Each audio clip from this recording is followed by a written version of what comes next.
नमस्कार मित्रों, Shukla ji UP 32 channel में आपका स्वागत है। और मित्रों, इस वीडियो में हम बात करेंगे सोमवार व्रत कथा। तो इस वीडियो में हम कथा आपको सावन के सोमवार की कथा के अनुसार किसी स्थान पर एक व्यापारी रहता था। वह भगवान शिव का बहुत बड़ा भक्त था। नगर के सभी लोग उसका आदर करते थे। उसका जीवन सुखी संपन्न था, लेकिन अपना कोई संतान नहीं था, जिस कारण वह दुखी हमेशा रहता था। साहूकार संतान की प्राप्ति की कामना से प्रत्येक सोमवार को शिव जी की विधिवत पूजा अर्चना करता था। कहते हैं, साहूकार की शिव भक्ति को देखकर माँ पार्वती ने शिव जी से कहा कि वह शिव जी का बहुत बड़ा भक्त है, प्रत्येक सोमवार को पूरी श्रद्धा से व्रत और पूजन करता है, लेकिन फिर भी आप उसकी इच्छा पूरी क्यों नहीं करते। माँ पार्वती के इस बात पर भगवान शिव ने कहा कि हे पार्वती, इस साहूकार को संतान नहीं है, इसलिए मैं कुछ नहीं कर सकता। यह सुनकर माँ पार्वती ने शिव जी से कहा कि वे साहूकार को संतान प्राप्ति का वरदान प्राप्त करें, जिसके बाद भगवान शिव ने उस साहूकार को संतान प्राप्ति का वरदान दिया, लेकिन उन्हें यह भी कहा कि उसके संतान की आयु महज 12 वर्ष होगी। भगवान शिव के वरदान स्वरूप कुछ दिनों के बाद साहूकार की पत्नी गर्भवती हुई और उसके गर्भ से एक सुंदर संतान का जन्म हुआ।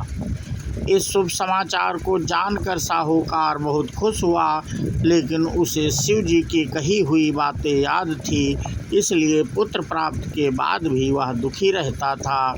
यह बात उसने अपनी पत्नी को नहीं बताई थी। जब साहूकार का पुत्र 11 वर्ष को प्राप्त हुआ तो उसकी पत्नी ने अपने पुत्र का बाल विवाह करने के लिए कहा, जिस पर साहूकार ने कहा कि वह अपने पुत्र को काशी में शिक्षा ग्रहण करने के लिए भेजेंगे। शिक्षा प्राप्त के बाद ही उसका विवाह होगा। साहूकार ने अपने पुत्र को उसके मामा के साथ काशी भेज दिया। पुत्र को विदा करते समय साहूकार ने कहा कि काशी के रास्ते में जहाँ भी रुकना, वहाँ यज्ञ और ब्राह्मणों को भोजन कराकर ही आगे की ओर बढ़ना। साहूकार का पुत्र रास्ते में यज्ञ और ब्राह्मणों को भोजन करवाते हुए आगे बढ़ता गया। आगे उसने देखा कि एक राजकुमारी का विवाह हो रहा था। राजकुमारी का विवाह जिस राजकुमार से हो रहा था, वह आँख से काना था। राजकुमारी के पिता की नज़र साहूकार के पुत्र पर पड़ी तो उसने सोचा क्या ना राजकुमारी की शादी उस बालक से कर दूं। राजा ने अपने इस विचार को बालक के मामा से साझा किया।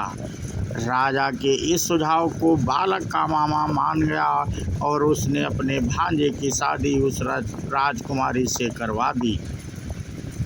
शादी के बाद उसने राजकुमारी को चुनरी की पल्लू पर लिखा, तेरा विवाह मेरे साथ हुआ है, लेकिन यह राजकुमार के साथ तुम्हें भेजेंगे। यह लिखकर साहूकार का बेटा अपने मामा के साथ काशी चला गया।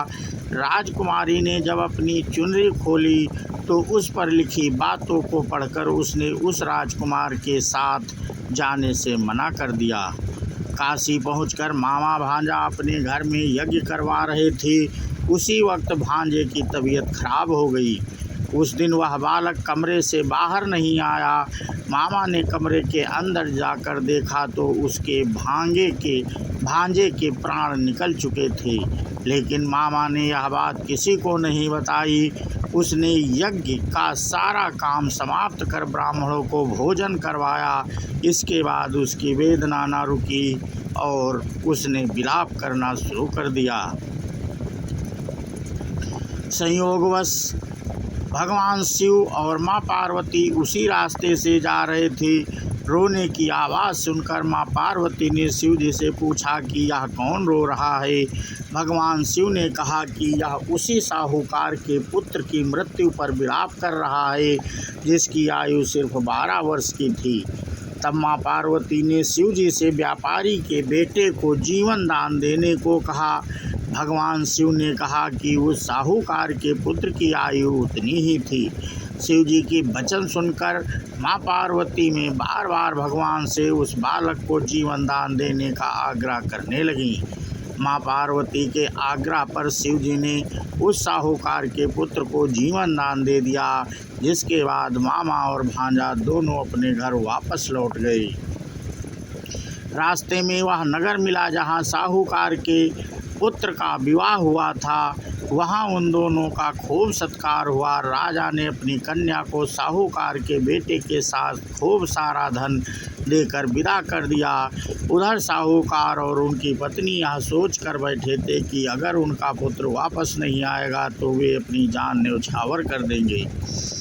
कहते हैं कि जब साहूकार को पता चला कि उसका पुत्र वापस आ रहा है तो उन्हें विश्वास नहीं हुआ, लेकिन बाद में उन्हें अपने बेटे और बहू का भव्य स्वागत और सत्कार किया और भगवान शिव को धन्यवाद दिया।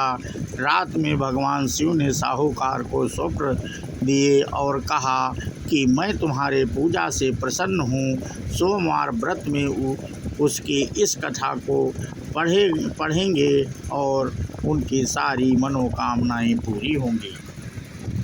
तो मित्रों, इस वीडियो में हम आपसे सोमवार व्रत कथा की जानकारी साझा कर रहे थे और ये वीडियो आपको कैसा लगा हमें कमेंट करके अवश्य बताएं मित्रों। और जो लोग इस चैनल को पहली बार देख रहे थे वो चैनल को सब्सक्राइब कर लें, बेल आइकन दबा दें, और जिससे ऐसे धार्मिक वीडियो का नोटिफिकेशन आपको मित्रों मिल सके, क्योंकि हम ऐसे ही धार्मिक वीडियो अपने चैनल में बनाते रहते हैं। और अपना वीडियो यहीं पे समाप्त करते हुए एक जयकारा लगाते हैं। बोलो भोले भंडारी की जय हो, माँ पार्वती की जय हो। जय हिंद, जय भारत, वंदे मातरम।